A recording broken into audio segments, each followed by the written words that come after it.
Hi everyone, hi folks, Rick Goetze here. Today is part 9 of my journey from pain to TLIF surgery. It's been a while since I've checked in. Today is June 4th and yesterday was a wonderful day. Yesterday was June 3rd and it was my first follow-up meeting with my neurosurgeon. I went to see the neurosurgeon at St. Mike's Hospital yesterday, and today's video is going to focus on how that meeting went and of course a review of the previous parts 1 through 8 that I shared with you already here on my YouTube channel. Again, Rick Goetze, I'm the author of Little Ricky collections, Little Ricky short story collections. I have 3 on the go: Little Ricky the boy from Otter Lake, Little Ricky the young man from Otter Lake, and of course Little Ricky the lad from Otter Lake adolescent adventures. So hang in there, I'll be right back and I'll be sharing with you what happened yesterday with the neurosurgeon, and of course a little bit of history about the first 8 parts that I shared already here on my YouTube channel. Hang in, be right back.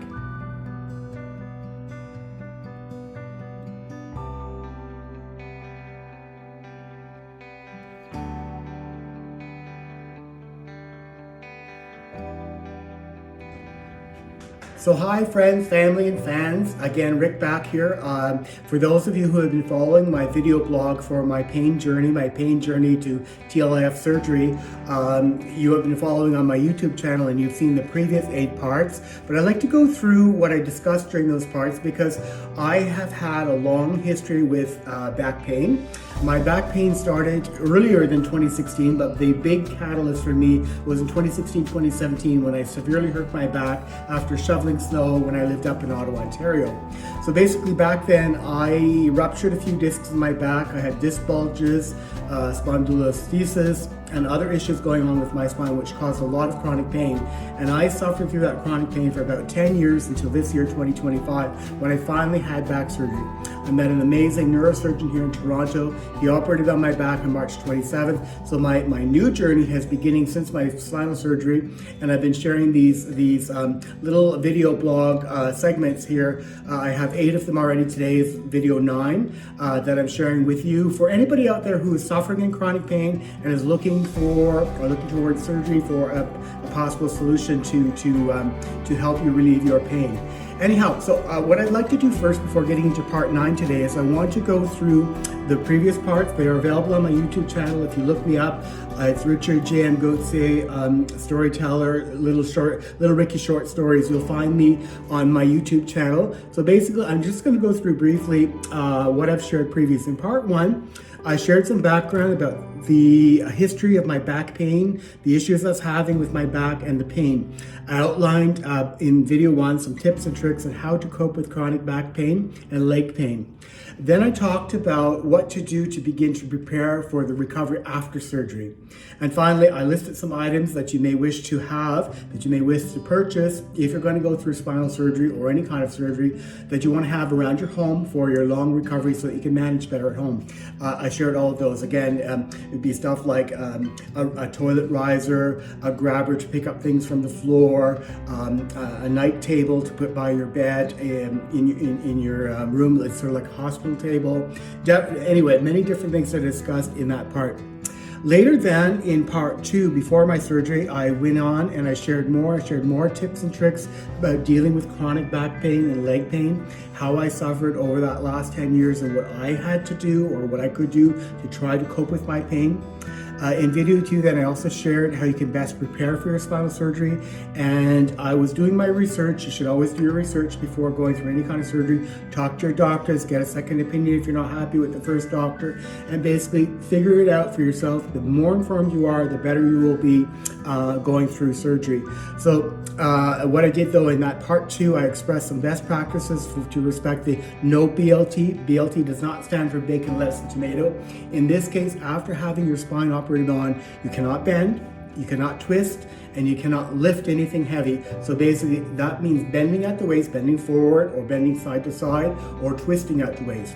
Twisting at the shoulders is okay, but you don't want to go too far. You have to be very careful when your spine is healing because new bone is growing. You don't want to bend, you don't want to twist, and you don't want to lift anything heavy because you don't want to put pressure on your new spinal area that has been repaired.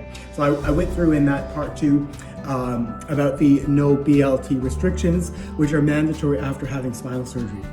My third video for the video blog that I shared, I had shared with you how it was going just before and just after my spinal surgery on March 27th.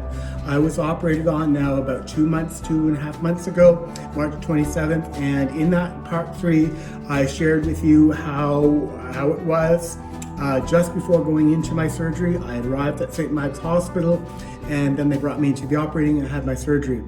I talked about my arrival at the hospital and the registration process that I went through. In part 3 then, I later shared the first few moments back in my hospital room. I had originally, after my operation, spent time in a recovery room where you're put under anesthesia. And when I woke up in the recovery room, I was brought to my hospital room just after my operation, same day. And then I shared a little video with you how I was feeling right after the surgery on that day. It was about 6 to 7 hours after my surgery, and I expressed in part 3 how everything was going then. In part 4, I had celebrated one whole day after my surgery. In that part 4, I talked about how things were going, how I was feeling, and what to expect after day 1. I was able to eat normal meals on that first day. I was able to sit up in bed, believe it or not, just having had surgery. And I was able to get around with the aid of a walker. I was able to walk a little bit, a few steps from my bed to the bathroom and back, and out to the door and back to my hospital bed on that first day, again, with the help of a walker. And because my recovery was so quick, I really recovered very fast, even in the hospital. I was able to be disconnected from the pain pump. I was originally on a pain pump, so when you're in pain, you just push a button on the pump and you can have hydromorphine injected into your body to ease off your pain. Because I wasn't having severe pain, the pain was pretty much resolved after my surgery because my nerves were now decompressed. I didn't need that pain pump, so they disconnected me and only used pain medication for those first few days at the hospital. And that was mostly for the surgery site where I was cut open to access my spine. And I was also disconnected then from the catheter. I had a catheter put on so that it'd make it easier if I was in pain. I wouldn't have to get up to go to the bathroom. But because I was able to get up and use the walker to go to the bathroom, they disconnected me from that catheter and I was able to go and urinate normally, very normally. So hang in there, I'll come right back with more parts coming up. I'm just gonna grab my other sheet of paper and my notes and I'll be right back. Hang in, be right back.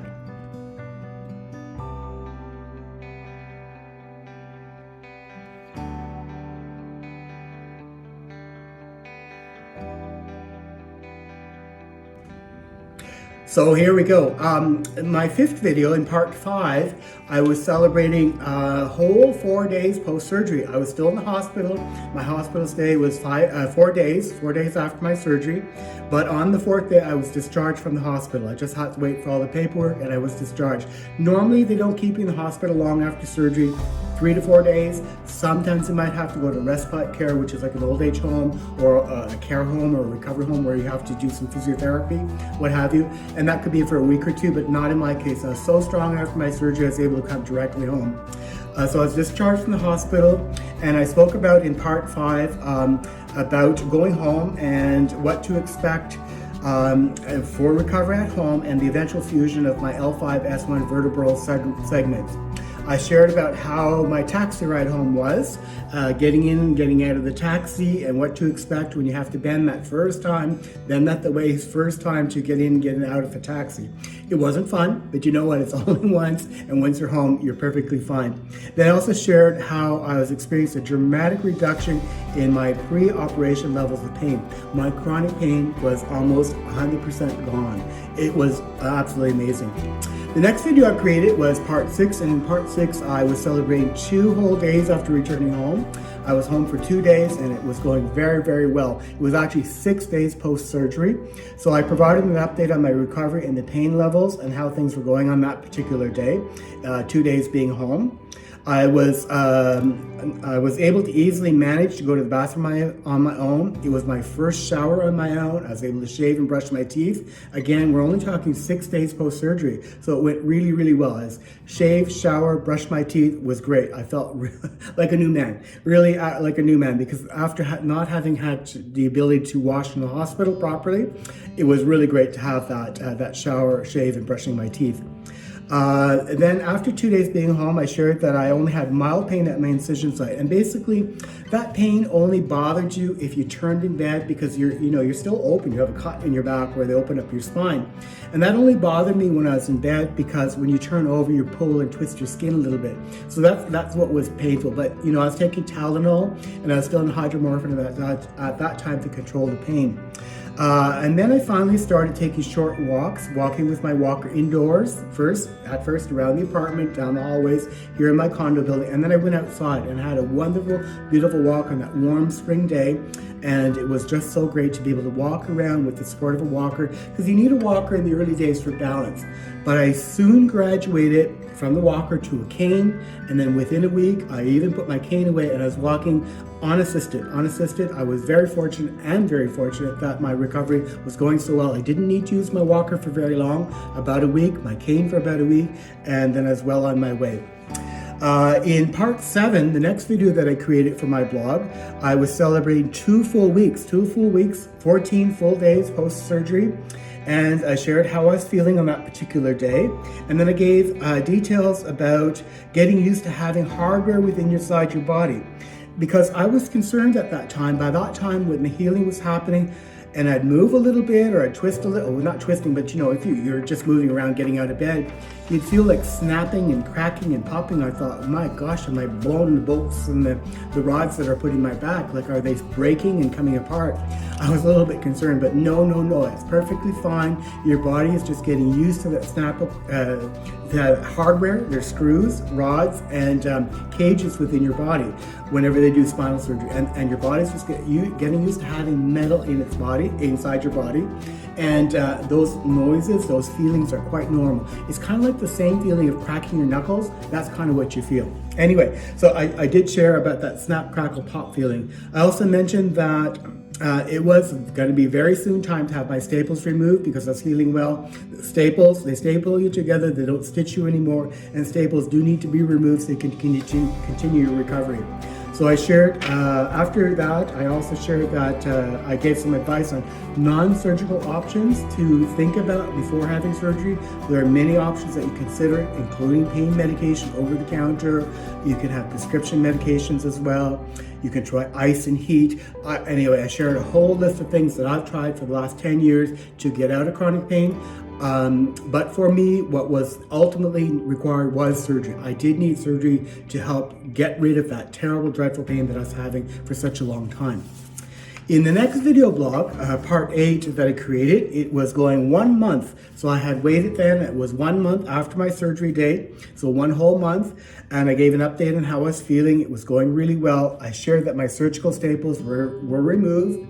And I shared that my incision was nearly completely healed with no issues, no infection. So after 1 month, your incision is completely healed usually. If you keep it clean, you don't have infection, if you're very careful, it's gonna heal well. Once the staples are out, you're well on your way. But just in case, what to look for, I did provide some information about what to look for, the signs of an infection. When you have an infection, it would feel hot, it'd feel swollen, you'd have some pus or some oozing coming out. That's not a good sign. You want to go get that checked out right away because you do not want an infection that's so close to your spine. Anyway, I did talk about that in part 8.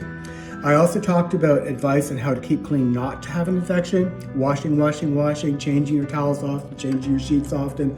All of that stuff is so important. And then I reviewed the no bending, no lifting, no twisting precautions and techniques.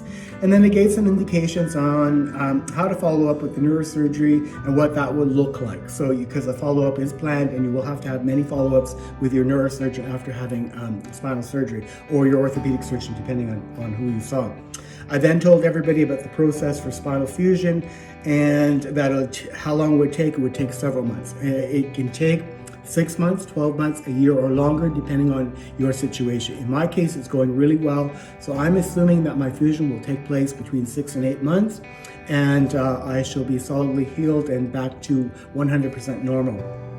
And then I also shared on that particular day in part 8 copies of my x-rays to show you what my spine looked like before surgery and of course what it looked like after surgery. And you can clearly see that my spine at the lower part of my surgery at the L5-S1 and at the L4-L5 areas, the discs were quite compressed. and then I showed an x-ray of what my spine looked like after the surgery. You can clearly see the cages, the rods and screws put into the pedicle bones of my back in that particular part. So today is part 9, and in part 9, what I want to focus on today are a few things. I am celebrating, believe it or not, 60 days was yesterday. 60 days was yesterday, 2 full months post-surgery. It's actually a little bit longer. 60 days is about 2 months and a half, about 2 months and a week. And this was yesterday was my first follow-up with my neurosurgeon. So how am I feeling? I'm feeling wonderful. It almost feels like I didn't have surgery. Now, I'm still following my precautions, no bending, no lifting, no twisting. I'm being very careful, but basically I'm healing so well. It feels like I've never had pain in my life before. So it's really quite amazing. How did the meeting go? Well, the meeting went really well because I was very well prepared. And I'll talk about how to prepare for that meeting in a minute. But what's really important at this first meeting is getting x-rays done. They did x-rays the day I was still in the hospital. They wanted to see what the cages and the rods and the screws looked like in my body at that time. And they did an x-ray yesterday to compare, has anything changed? It's a little early to see if fusion's happening, but what's going on right now is blood vessels are starting to grow within those cages where that bone marrow is put in my spine, and those blood vessels are starting to break down that bone marrow that was put in there and grow new bones. So new bone cells are there, but they're not visible yet on the x-rays. It's too early. It's only been 2 months and about a week or so. So basically blood vessels are there, and it was to compare mostly, yesterday that x-ray was to compare, are the cages still in place? Did anything move around? Are the rods still perfectly fine? And are the screws nice and tight in your spine to hold you all together? That needs to stay in place until the bone totally fuses together, and they're actually never taken out. The bone grows around all of that metal and it's completely fused together. But basically the purpose of the x-ray yesterday for the neurosurgeon was to confirm that everything is fine. So I suppose if you did bend and twist and do something incorrect, you might have broken a screw or the rods might have bent. They would have looked at that and would have told you what you would have to do to correct that. In my case, none of that happened. Everything was very, very stable. And also to the neurosurgeon then, because everything was going so well, he gave me approval to start some exercise. Yay, that's great. Because when you're not exercising and you're still eating well, you tend to gain weight. So I put on a couple of pounds and I'm not happy about it, but you know what? That's life. But the thing is, whenever you're healing from spinal surgery, you don't want to gain too much weight, because being chubby or putting extra weight on that gear and that mechanical stuff that they put in is not so great. So now I can exercise again, I can lose my weight and be a little bit more careful with my diet to make sure I do lose the weight. I haven't gained a lot. I've gained about 3 to 5 pounds. It's not a lot, but still it's enough to make a difference. So I want to now exercise. He gave me approval to get on a stationary bike. So I'm going to start doing my stationary bike again. I have to start slow with no tension, but after a few days of biking with no tension, I can add some tension, so it'd be like going up a hill on my stationary bike. And basically, you have to feel in your body how you're doing. You don't want to overdo it. So I'm going to start with 10 minutes. The next day I'll try 15 minutes. The next day I'll do 20 minutes, and keep building up about 5 to 10 minutes more every day and adding a little bit of tension. So that way I'll get some cardio exercise, and I'll also get some exercise to help burn up my calories. I also can swim. I'm very fortunate we have a pool here in our building, so I can swim. Now, swimming is an excellent exercise because it's low impact on your spine, on your back, and I can water walk. Walking in the pool, just walking around and around. When you're walking in water, you have resistance, and that's what I'm going to be doing: water walking, swimming, and biking. And also finally, he has permitted me to go back to physiotherapy. Physiotherapy will help re-strengthen my muscles and help me to break up any muscle tension that's still there, that's causing some little lingering bits of pain in my legs and in my glute because my muscles are tight. It's not because of spinal problems anymore, it's because of tight muscles. So I'll go back to physiotherapy. And the good thing is, because I'm doing so well, I do not have to go back to St. Mike's to see my neurosurgeon again for 6 months. So my next visit with the neurosurgeon will be December, first week of December, and that's when they'll confirm with another x-ray that my fusion has actually taken place or not. And I'm good to go. So I'm approved for short bits of travel, with sitting is okay now, as long as I'm be careful with my bending, twisting, and lifting. Long travel, not yet. Long travel, I can travel long distances again, like in an airplane or train, in January. So that's after my December visit. But that's coming along. It looks like everything's going really well. So hang in there. I'm going to come back with a little bit more detail, a little bit more to talk about, but I'll be right back.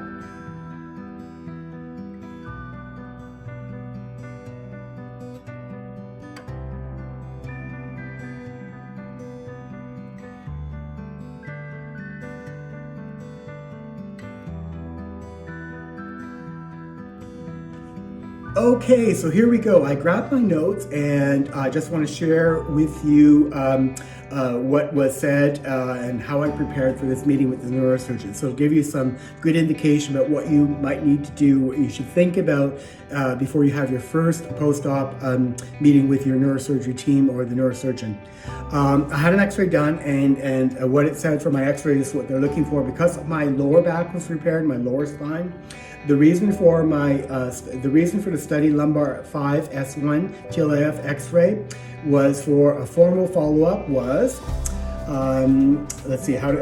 posterior fusion L5-S1 with bilateral rods and transpedicle screw fixations, intervening disc prostheses, posterior decompressions. So basically, they want to look at how are the cages that filled with bone marrow look like between my L5 and S1 bones, my vertebrae, and they want to make sure that the screws were still tightly screwed into my pedicle bones and that the rods were perfectly in good shape. So that's what this technical bit is saying. After my meeting, the doctor shared with my family doctor, he sent this to my family physician. I had the pleasure of meeting Mr. Richard Goodsey today in the neurosurgery spine clinic at St. Mike's Hospital. He is approximately 2.5 months out of L5-S1 TLIF or isometric spondylolisthesis surgery. He is doing exceptionally well. He has had really little back or leg pain and is off all pain medication. That is true. I'm totally off pain meds. I do not take any more prescription medication. I only take vitamins now. Vitamins, no Tylenol, nothing. I don't need pain medication because I'm not in pain. It's wonderful. The sooner you can get off of opioids, the better, because those are a slippery slope. You don't want to be addicted to those. They're really, really addictive and they're dangerous. So the sooner you can get off opioid meds, hooray. I've been on them for way too long and now I don't have all the problems that come with them, like constipation. So when you stop taking pain meds, you're not constipated anymore. Everything comes back to normal. I love it. Anyway, so to continue with his letter, he said, he's doing exceptionally well. He has really little back pain. He's off all pain medication. He is very happy with the result. He is walking unaided. His wound is well healed. His x-rays today show placement of spinal hardware at L5-S1 with no complications. He will start some physiotherapy. I will see him back in 6 months' time, and I'll keep you appraised. Thank you very much for sending him to my attention. I will continue to follow him. Yours sincerely, Neurosurgery. So again, that was really a really pleasant little note that was shared with the neurosurgeon to my family doctor, and I was pleased to be able to have a copy of that to read. So with physiotherapy, I'm going to start physiotherapy next week. I've booked my sessions already. I'm going to be going once a week, and my physiotherapist, Luke, is going to focus on good stuff with me. He's going to help me focus on core strengthening, getting my core muscles strong again to support my lower back and to support that new fusion that's happening. He's going to help me reduce the paraspinal muscle tension, and that happens because when you're in pain all the time, your muscles are always tight. They're always hanging in there trying to keep you from having pain. So now my physiotherapy is going to help me loosen up those muscles again so they'll work properly. And sometimes if your pain is so severe for so long, your muscles can deaden and not feel the way they're supposed to feel. So this is what this is going to help with. General reconditioning, so just basically helping me firm up my muscles again, because it's been a couple of months since I've done any exercise, no bending, no lifting, no twisting, and all of that. The only exercise that proved for me until now was walking. So when you're not doing anything and you're just walking, you're losing muscle tension, muscle tone. So he's gonna help me recondition my muscles. And of course, back and hamstring stretching. I need to stretch those muscles out again to get back to feeling great. So I'm approved for physiotherapy, and that's my prescription for physiotherapy, what I've been approved to do. Now, before going in to see your neurosurgeon, you should prepare. Now, what I like to do is I like to prepare a list of questions, a list of how I'm feeling, so that I'm not wasting the neurosurgeon's time. He's a specialist, they are specialists, and they're not wasting my time. So very quick, very pre-planned meeting, and it goes well. So basically what I did is I had notes here. I had no issues with my healing at my incision, first thing I had to say to him. I'm feeling great with minimal pain. I have mild glute pain after sitting for too long, but much better. Some mild hamstring pain, but only upon extending too far. Calf pain, but only after walking too far. Some right plantar fasciitis pain, but that comes from walking too far. Again, walking was my only exercise, so I've been doing a lot of it. I'm walking about 2 hours at a time, sometimes twice a day. So that's 4 hours a day, imagine that. So it's great, because that's the only thing I could do. I love walking. It's so good for your mental health and for your physical health. You get strong. And of course I had a bout of some upper back pain, but I think I strained myself. When I was reaching too high one day to get something, I strained the muscle, and that's all that was. So then I asked about physiotherapy, I was approved. And then I asked about stationary biking, I was approved. My bike has a nice solid back seat so I can sit solid. The only thing with biking on a stationary bike or any bike with after having back surgery until you're fully fused is no extension forward. So you have to sit straight with your feet up and down, so you're not bending forward. You don't want to bend forward like over a 10 speed. That's not good. You need to have a good bike where you're sitting upright. You're sitting upright nice and straight, but pedaling is amazing. It's good for your heart. It's good for your body. Biking is great exercise. Pool walking and swimming, both excellent exercises because they're very low impact. Low impact on your spine, low impact on your body. And of course, I've also been approved to be able to sit in a hot tub. We have a hot tub here in our condo building just because heat really helps. Heat really helps the blood to come back to the muscles, the blood to come back to the spine, and to help heal. So I can sit in the hot tub again. Couldn't do that for a while. I couldn't take a bath, couldn't get in the hot tub because my incision had to heal first. You don't want to go in any of those hot water places when your spine is still open because you get an infection. So basically I could do the hot tub. I have some other procedures coming up this year, and they're challenging even when you're in good health. So I had to get approval from my neurosurgeon if I can go ahead with these. So in September I have a colonoscopy booked. My oldest brother died from colorectal cancer, and so I've been checked ever since to make sure I don't have colorectal cancer. And because I've been finding some polyps, I go every 3 years now to be checked. I want to make sure that they catch the cancer before it starts. Right now I don't have any cancer, but I don't want to have any, so I like to get checked. So my colonoscopy is coming up in September. As we all know, for anybody who's been through it, it's quite the process.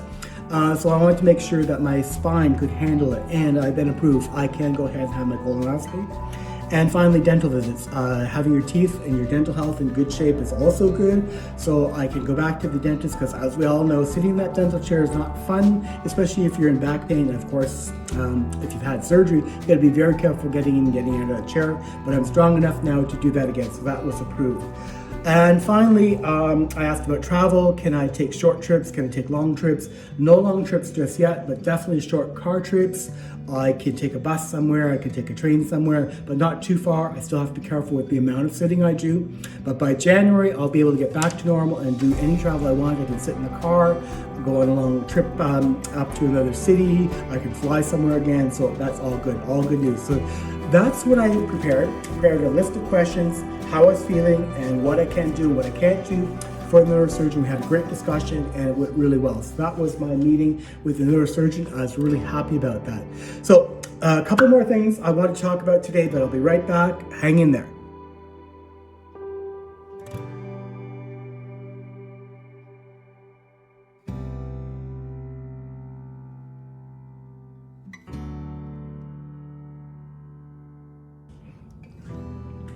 Hey, thanks for your patience for being with me.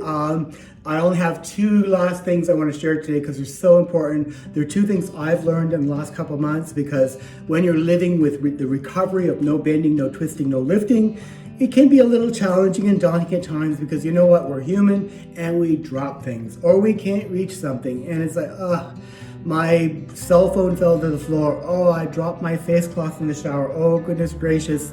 That glass went tumbling down. Now what do I do? If you can't bend, what do you do, right? So these important tools are called grabbers.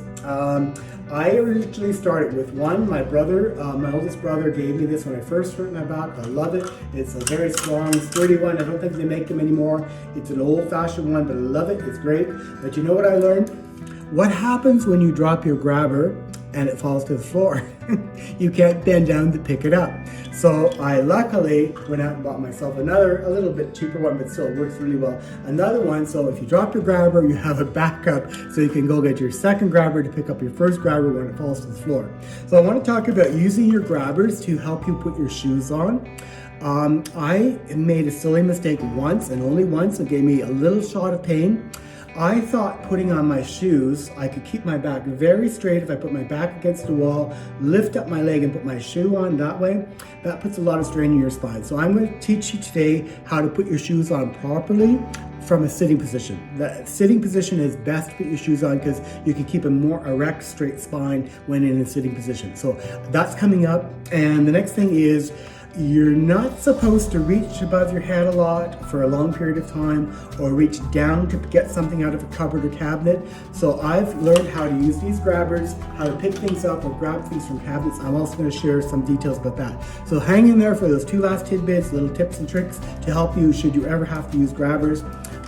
They're amazing, and how to put your shoes on, because you know what? Summer's coming, we can go out barefoot soon, but if you live in a big city, walking around barefoot is kind of gross, so I always put shoes on, and it can be challenging when you can't bend, twist, or lift. But anyway, I'll teach you how to do that. Hang in there, I'll be right back with two little short snippets of those tips and tricks. Bye for now, be right back.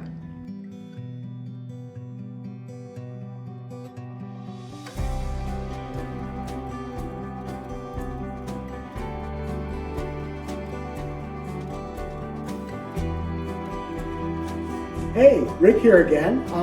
So basically, I want to show you the best way of putting shoes on. There are a couple different methods.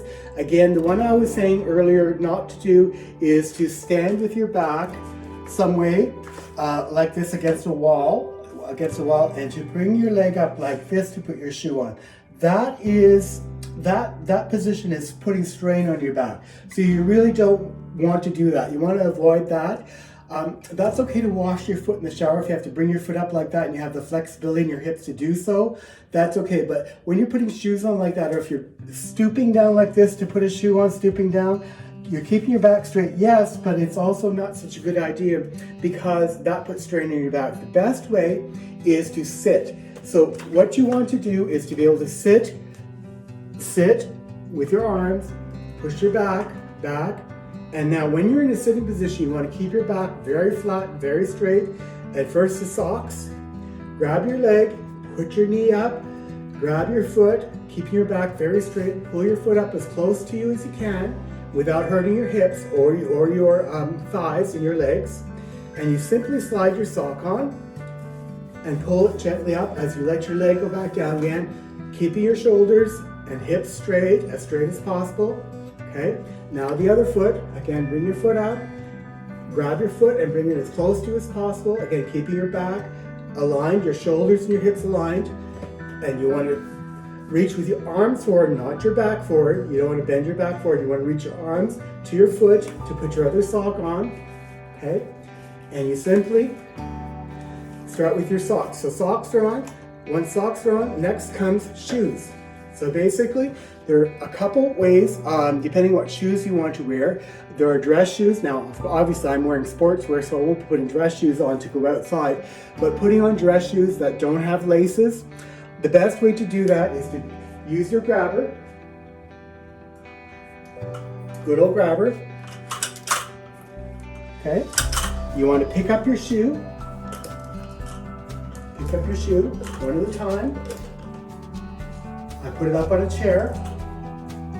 And the next thing what you want to have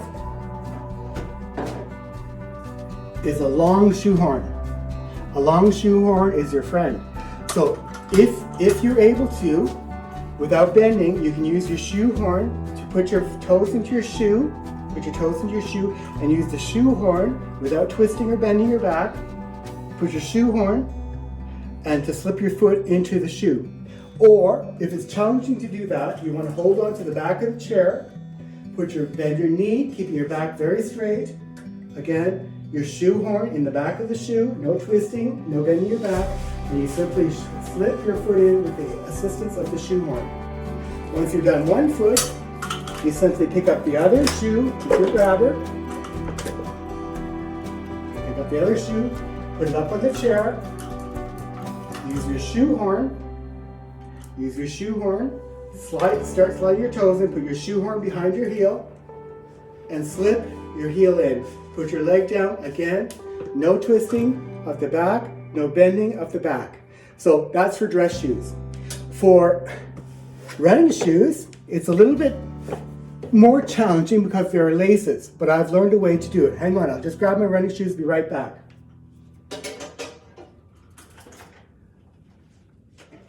So again, I used my grabber here to pick up my running shoes. I did not bend to the floor to get them, but I'm going to put them on the floor temporarily. And again, no bending. There we go. Just undo my grabber here. There we go. Now I'm going to sit slowly, keeping my back straight, no twisting, no bending. I'm going to pick up one shoe. I'm going to show you the secret that I did. You're going to tie your laces ahead of time. They don't need to be tied tight. You want to have enough slack in your shoe that you can still slip your foot in. So basically, this is the best way of doing that because then you don't have to bend down to tie your laces. Or you can buy shoes that now have elastic laces or Velcro. So you don't have to tie your shoelaces at all. But because mine had laces to tie, I tied them in a nice neat bow. You can actually tie them in a knot so they won't get undone. But you want to leave it loose enough, just enough to slip your foot in.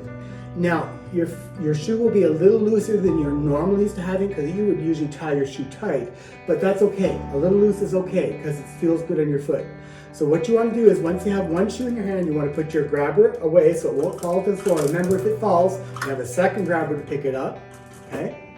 But what you want to do is you want to, again, like you did with your socks, lift your knee over your ankle, over your knee, okay? Bring it up closer to your body. Grab your shoe by the tongue. Slip your toes into the shoe, keeping your back very straight. Fingers at the heel. Pull the heel on. Shoe is on. Okay? Again, getting my grabber. I'm going to pick up the second shoe. The laces on this shoe are also already tied. I'm just going to put my grabber here so it won't fall to the floor. Again, using your hands, lift your knee up. Cross your legs. And put your ankle over your knee, bend your toes towards you, keeping your back very straight, don't twist your spine, don't bend your spine, holding your fingers on the tongue of the shoe, your other set of fingers at the back of the heel. You got to slip your toe in using your fingers and simply pull it up over your heel. The shoe is on. So that is the easiest way, and then you get up keeping your back very straight. That is the easiest way of putting shoes on when you can't bend or twist your spine.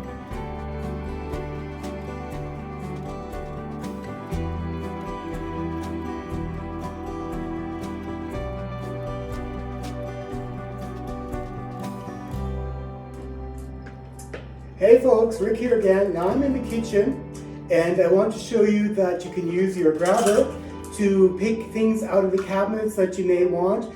And you shouldn't be reaching up too high. You should be definitely shouldn't be bending down low to get anything. So those nasty cabinets, sometimes you need something that's down below and there's no one here to help you to bend, so you use your grabber, and it's really a handy little tool.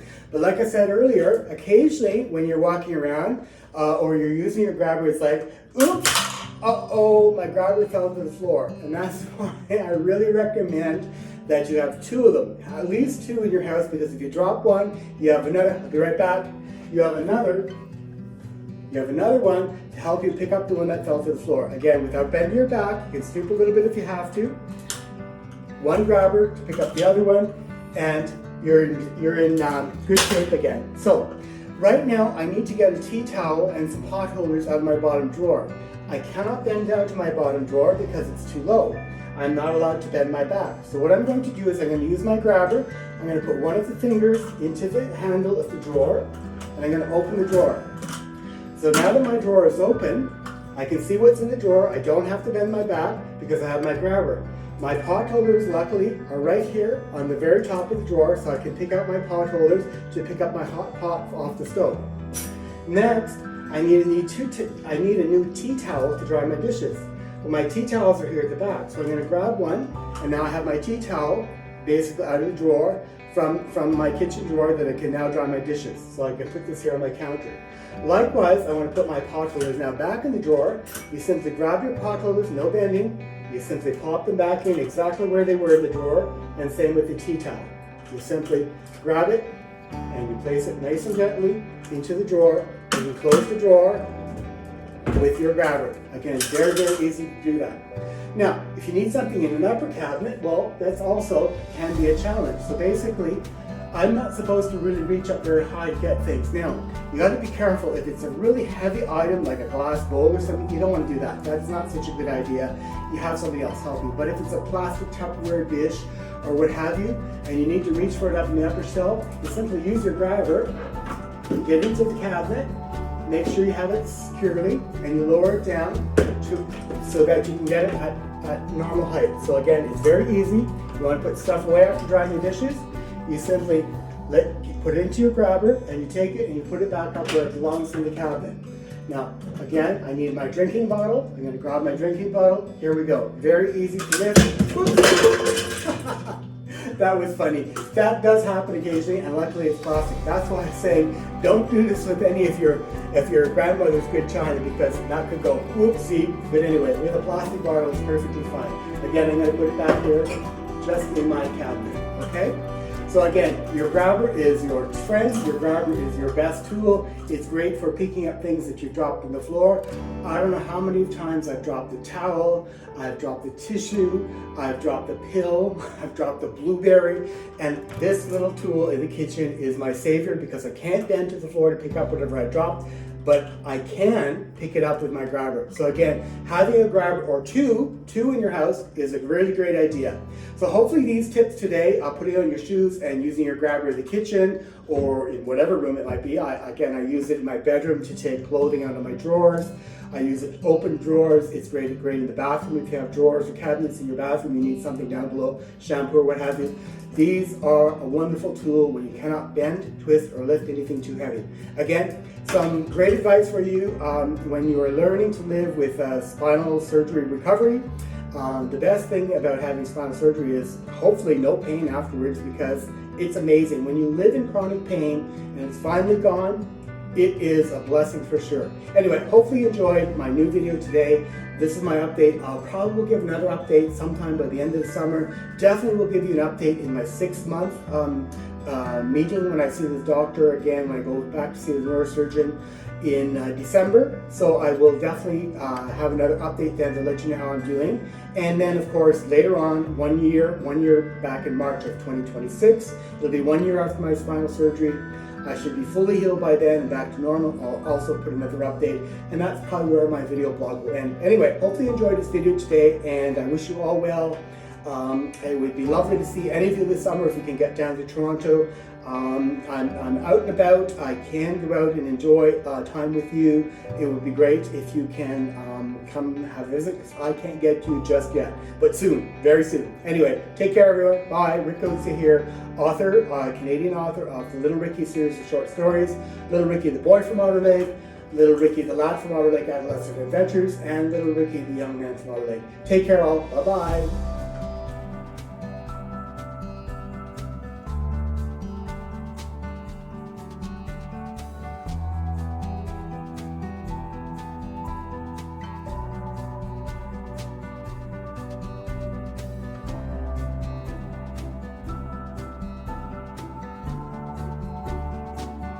Welcome to Otter Lake, where little Ricky takes flight through seasons of wonder and days full of light. Born in the frost with a heart full of dreams, little Ricky's laughter like rivers and streams. Family families embrace, lessons to learn. In Otter Lake's magic, he twists and he turns.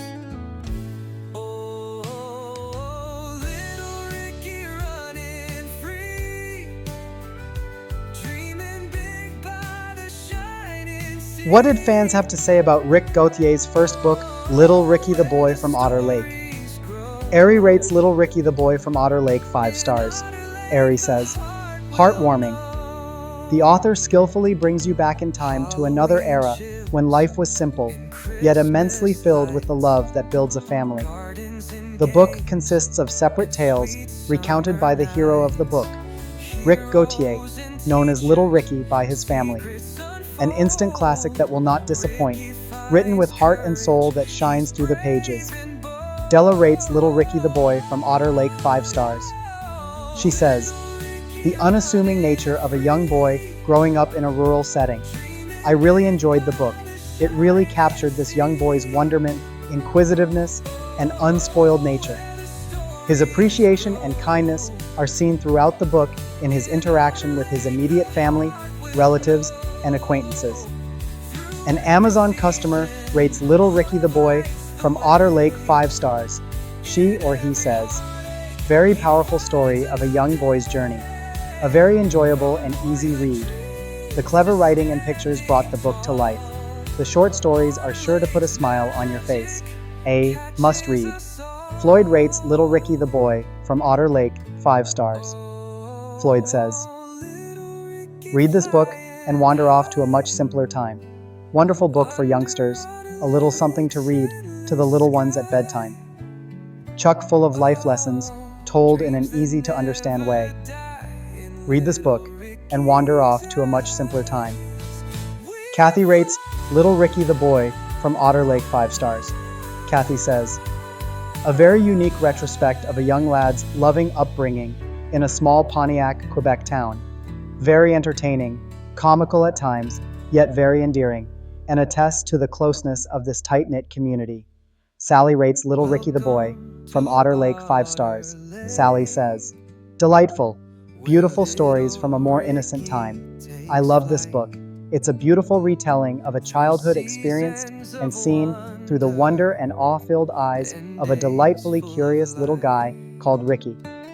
It brought back so many memories of my own childhood and genuinely transported me to a more innocent and carefree time. The detail is extraordinary.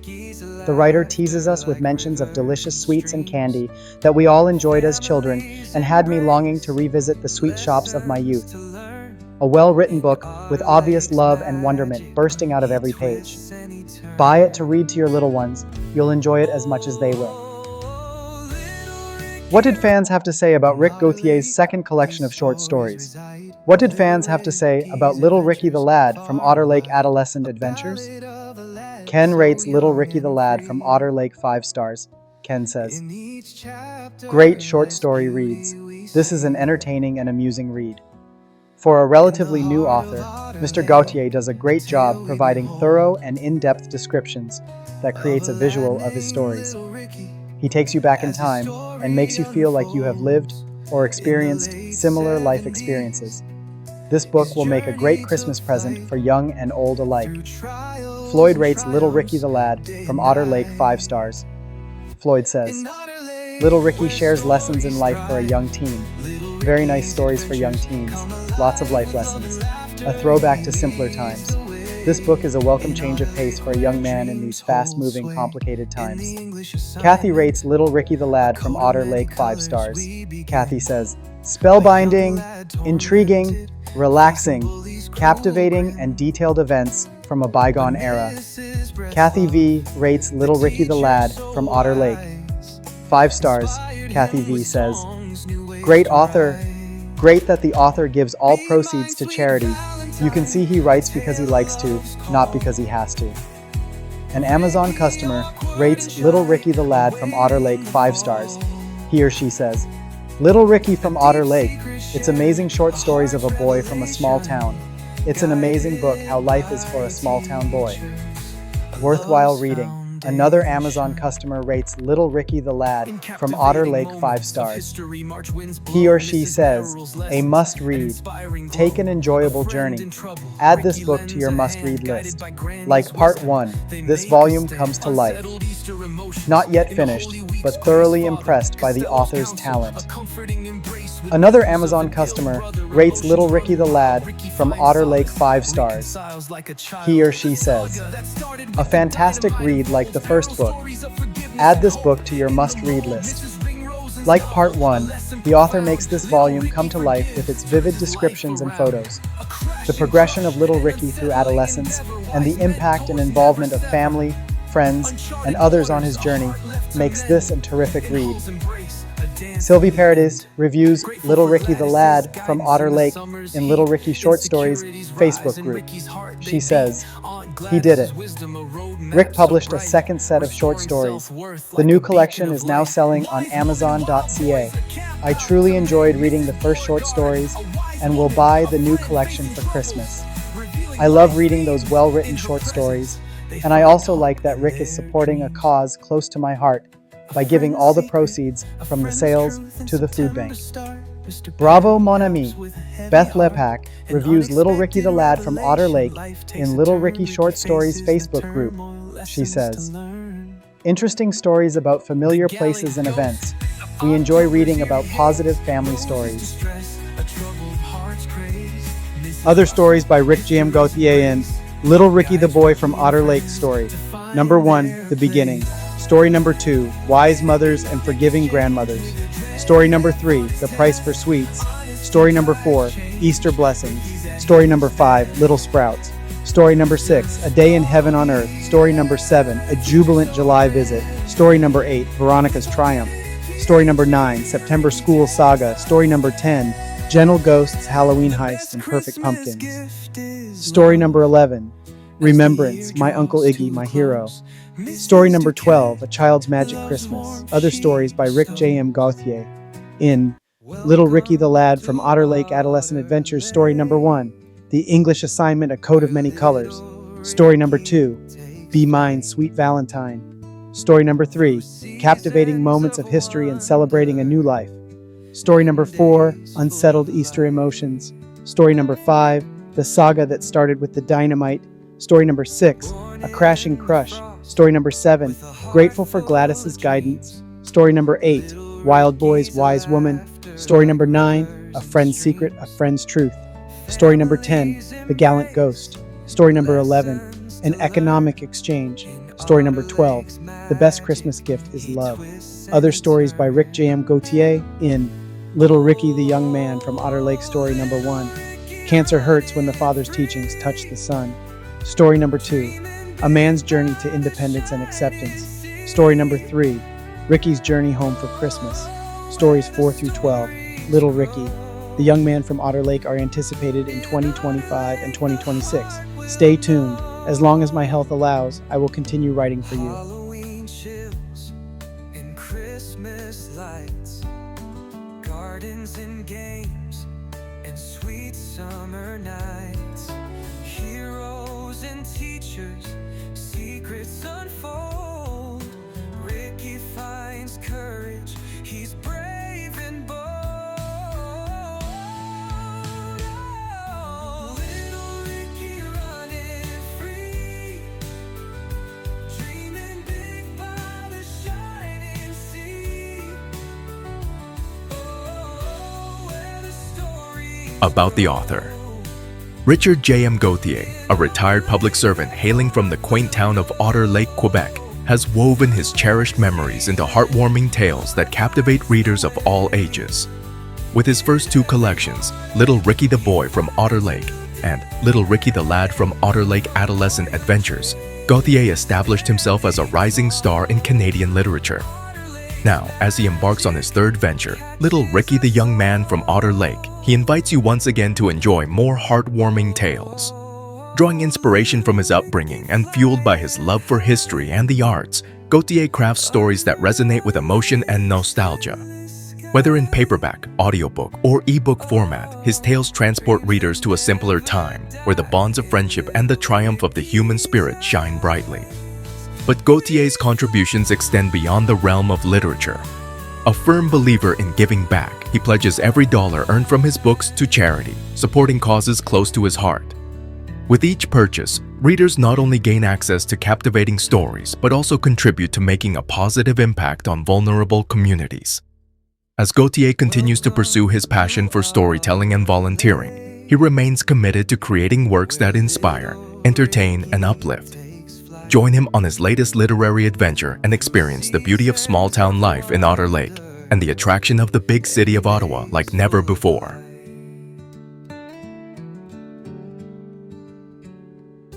Born in the frost with a heart full of dreams, little Ricky's laughter like rivers and streams. Families embrace lessons to learn. In Otter Lake's magic, he twists and he turns.